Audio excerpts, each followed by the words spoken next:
Alors, le Bitcoin vient de passer en dessous des 100 000 $.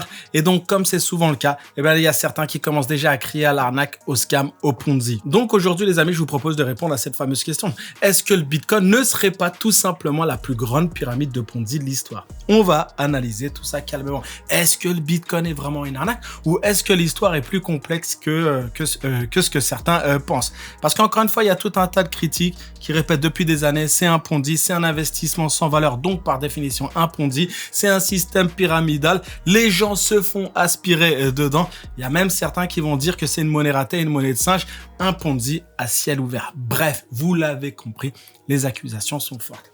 Et donc, on va répondre à toutes ces questions. Et à la fin de la vidéo, à la fin de cette vidéo, vous aurez une réponse, j'espère, une réponse claire à ces questions. Avant de commencer, je me présente rapidement. Je m'appelle Charlie. Ici, je parle essentiellement de finance, essentiellement de crypto-monnaie, essentiellement de macroéconomie, essentiellement de tout un tas de choses. Si ces sujets vous intéressent, n'hésitez surtout pas à vous abonner. On est 102 000 sur la chaîne. Je vous rappelle également que j'ai un groupe Telegram qui est gratuit, entièrement gratuit. On est plus de 4000 sur ce groupe Telegram.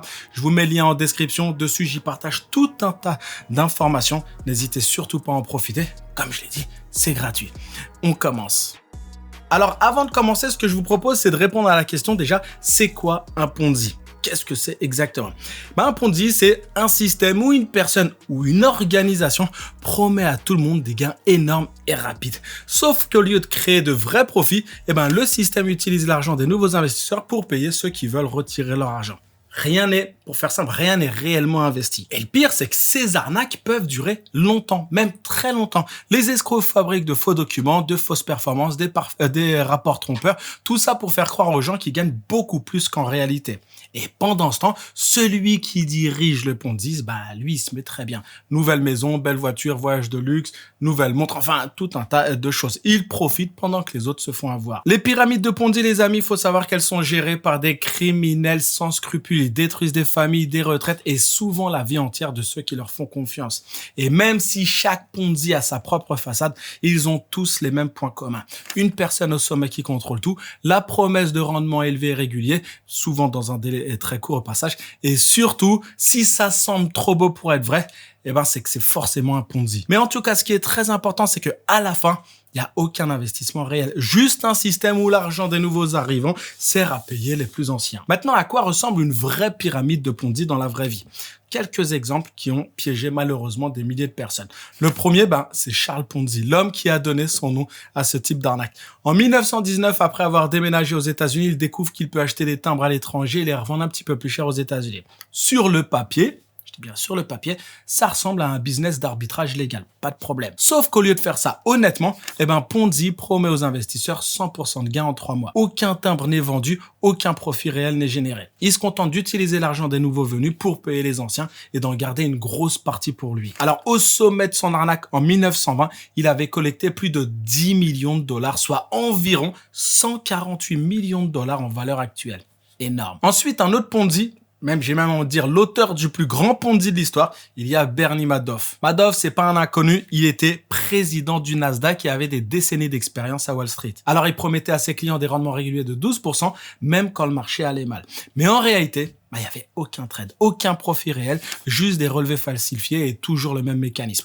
L'argent des nouveaux servait à payer les anciens. Et quand tout s'effondre en 2008 avec la crise des subprimes, le montant volé atteint les 65 milliards de dollars, touchant des organisations, des fondations et des particuliers dans le monde entier. Un autre Ponzi, et lui c'est l'un des plus gros scams de l'histoire crypto, c'est BitConnect. Alors le projet promettait 1% de gain par jour, ce qui est au passage complètement délirant, 1% par jour à condition de verrouiller son Bitcoin sur leur plateforme.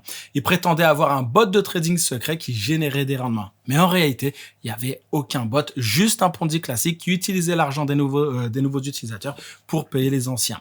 Et avec le buzz, il y a de plus en plus de gens qui sont entrés dedans et la capitalisation de BitConnect a atteint les 2,6 milliards de dollars. Puis en 2018, la plateforme ferme du jour au lendemain. Le token s'effondre de 90% en un jour, ruinant des milliers d'investisseurs. Derrière, il y a eu des arrestations, des poursuites et un des moments les plus mémorables et moqués de l'histoire de la crypto.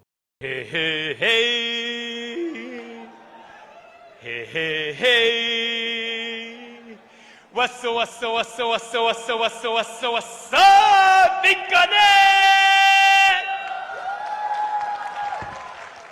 Alors ces trois arnaques, elles sont différentes, mais elles sont identiques. Elles ont toutes les mêmes mécanismes. Aucun profit réel, un contrôle centralisé et tout s'écroule quand les gens veulent récupérer leur argent. Maintenant, parlons du Bitcoin. Parce qu'à première vue, il y a certains signaux qui peuvent rappeler une pyramide de Ponzi. Après, c'est pas étonnant que pendant les 16 ans d'existence du Bitcoin, beaucoup de gens aient pensé que c'était une arnaque. Alors pourquoi? Alors déjà, il y a les fans du Bitcoin qui ont souvent l'air hyper sûrs d'eux et parlent parfois comme s'ils garantissaient des gains énormes en peu de temps. Un bon exemple, c'est Michael Saylor, l'un des plus gros défenseurs du Bitcoin maximaliste, qui balance des phrases du genre « Le Bitcoin va monter pour toujours, tous vos modèles sont détruits, le Bitcoin va jusqu'à la lune, vendez vos reins pour du Bitcoin, vous avez compris ». Et évidemment, quand on entend ça, on peut comprendre pourquoi il y a certains qui lèvent un sourcil. Ensuite, il y a le mystère autour du créateur du Bitcoin, Satoshi Nakamoto. Personne ne sait qui c'est et il a disparu après avoir lancé le projet. Certains parlent d'une personne, d'autres d'un groupe de personnes. On ne sait pas. Et pour beaucoup, c'est red flag. La plupart des arnaques ont un cerveau caché au sommet, alors un fondateur invisible, ça peut sembler louche. Et puis aujourd'hui, ceux qui ont acheté du Bitcoin très tôt sont devenus extrêmement riches. Et certains passent maintenant leur vie à convaincre le reste du monde d'en acheter. Et les sceptiques pensent que c'est juste une stratégie pour attirer de nouveaux entrants et faire monter leur propre portefeuille. Alors la réalité est un peu différente. Les premiers arrivés ont gagné, oui, ok, mais comme dans n'importe quelle innovation, Internet, Amazon, Nvidia, même l'or pendant la ruée vers l'or. Et surtout, contrairement à un Ponzi, le Bitcoin ne dépend pas de nouveaux investisseurs pour payer les anciens. Il n'y a aucun chef caché, aucun flux d'argent recyclé, c'est juste un protocole. Le prix bouge uniquement en fonction de l'offre et la demande, pas d'une pyramide où l'argent circule du bas vers le haut. Alors oui, il y a certains Bitcoin maximalistes qui font des prédictions complètement folles. Mais la structure du Bitcoin n'a rien à voir avec celle d'un Ponzi classique. Regardez, prenons une pause et posons-nous une question très simple. Si une nouvelle forme de monnaie était en train de remplacer le système financier mondial, à quoi il ressemblerait? C'est en se posant cette question qu'on peut voir le Bitcoin sous un autre angle et comprendre pourquoi certains y voient une vraie révolution. Regardez, quand on pense à la monnaie, on pense directement au dollar, à l'euro, à la livre sterling, la monnaie fiat. On l'utilise tous les jours, il est facile à transporter, facile à diviser, pratique pour payer ce qu'on veut. Le Bitcoin a exactement les mêmes qualités, mais il pousse tout ça encore plus loin. Il est plus portable qu'un billet parce qu'il peut voyager à travers le monde en quelques minutes. Il est plus divisible jusqu'à des fractions minuscules. Il est durable, il ne peut pas être détruit comme un billet ou comme du métal.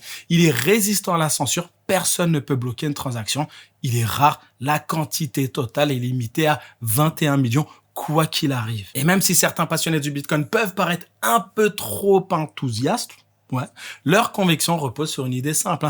Pour eux, le Bitcoin n'est pas une arnaque, ça n'est pas un Ponzi, c'est juste la meilleure forme de monnaie que l'humanité ait créée jusqu'à maintenant. Pourquoi? Parce que ses caractéristiques monétaires, portabilité, divisibilité, durabilité, résistance à la censure, rareté, comme ce que je viens de dire à l'instant, ces caractéristiques en font une monnaie que beaucoup considèrent meilleure que tout ce qu'on utilise aujourd'hui. Et selon eux, le Bitcoin a le potentiel de remplacer une partie du système financier actuel et d'offrir quelque chose de plus robuste, de plus transparent et de plus global. Alors à la question, est-ce que le Bitcoin est une pyramide de Ponzi?